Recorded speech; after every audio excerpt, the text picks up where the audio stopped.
इस वीडियो में हम लोग analysis of cubic crystal system के बारे में पढ़ेंगे।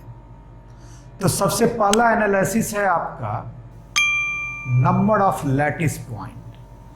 तो लैटिस पॉइंट आपका इमेजिनरी पॉइंट है जहां पर X Y and Z axis cut होता है, इसको कहते हैं लैटिस पॉइंट। तो नंबर ऑफ लैटिस पॉइंट आइए सबसे पहले देखते हैं हम लोग सिंपल क्यूब में कितने लैटिस पॉइंट होंगे।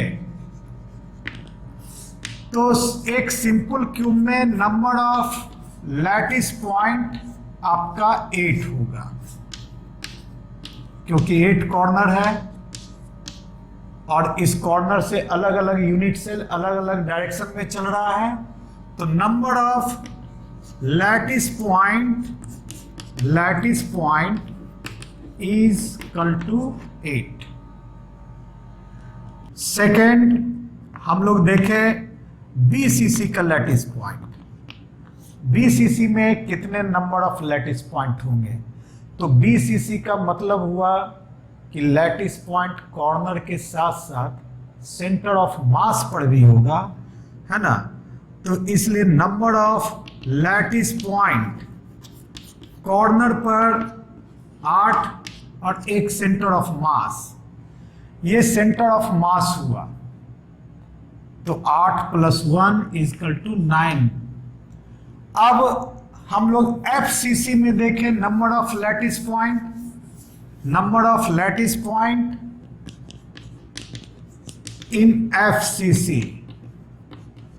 Point in FCC। तो आपके FCC में लैटिस पॉइंट कॉर्नर के साथ साथ हर फेस पर होगा, और फेस की संख्या चूंकि 8 है तो total number of lattice point is equal to 8 + 6 = 14। In case of आपका एज सेंटर्ड में, in case of edge centred cubic unit cell, ऐसा है कि इसमें लैटिस पॉइंट 8 कॉर्नर पर और हर एक एज पर 12, 20। और अगर इंड सेंटर्ड हुआ, in case of end centred unit cell में आपका क्या होगा, 8 लैटिस पॉइंट कॉर्नर पर और 2 फेस पर। Total number of lattice point is 10। अब हम लोग second analysis number of atom को देखेंगे। देखिए नंबर ऑफ एटम जिसका यूज आपको बहुत जगह होगा, जैसे डेंसिटी वगैरह निकालने में। तो सेकेंड एनालिसिस का नाम हुआ number of atom in a unit cell. एक यूनिट सेल में कितना नंबर ऑफ एटम होगा। तो सबसे पहले आप देखिए सिंपल क्यूब, तब हम लोग देखेंगे BCC बॉडी सेंटर्ड, तब थर्ड देखेंगे FCC। तो सिंपल क्यूब में सबसे पहले देखिए कि हर कॉर्नर पर एक एटम का 1/8 पार्ट होगा। आपको एटम रेड कलर में दिखलाया जा रहा है। 1/8 आप देख रहे हैं हर कॉर्नर पर है। ब्लू लाइन इमेजिनरी लाइन हुआ, चूंकि वो शॉर्ट में होता तो आपको पता नहीं चलता है कि यूनिट सेल के कारण हमने उसको दिखा दिया ब्लू लाइन में। तो हर कॉर्नर पर आप क्या देख रहे हैं, 1/8।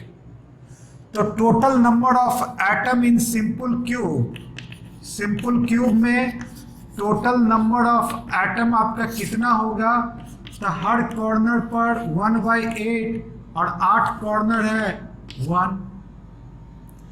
नंबर ऑफ एटम को सेल रैंक भी कहा जाता है। ठीक, अब दूसरा पर आइए, second, body centre cubic unit cell.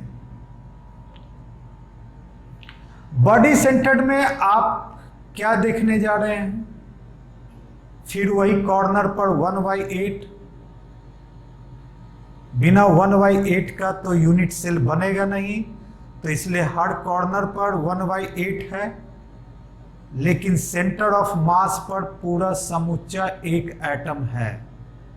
यानी inside unit cell total number of atom 1 होगा, लेकिन यूनिट सेल के बाहर अगर कॉर्नर है तो कॉर्नर पर 1/8 आपका दिखलाई दे रहा है ना? तो टोटल नंबर ऑफ एटम यहां पर कितना हो गया? 1/8 कॉर्नर पर into 8 plus 1 complete atom, total number of atom 2। और थर्ड है आपका FCC, फेस सेंटर। अब आपके सामने फेस सेंटर्ड यूनिट सेल आ गया। इसमें आप क्या देख रहे हैं? हर कॉर्नर पर आपका 1/8 मौजूद है। बिना 1/8 का यूनिट सेल आपका बन नहीं रहा है। और हर एक फेस पर आपको लैटिस पॉइंट है, पॉइंट ऑफ अटैचमेंट है, और उस पर आप देखिए हर एक फेस पर एक एटम का हाफ पार्ट्स है। क्लियर? तो total number of atom in FCC में टोटल नंबर ऑफ एटम कितना होगा? तो देखिए 1/8 इंटू 8 कॉर्नर पर, 1/2 into 6, 1 plus 3 is equal to total number of atom 4।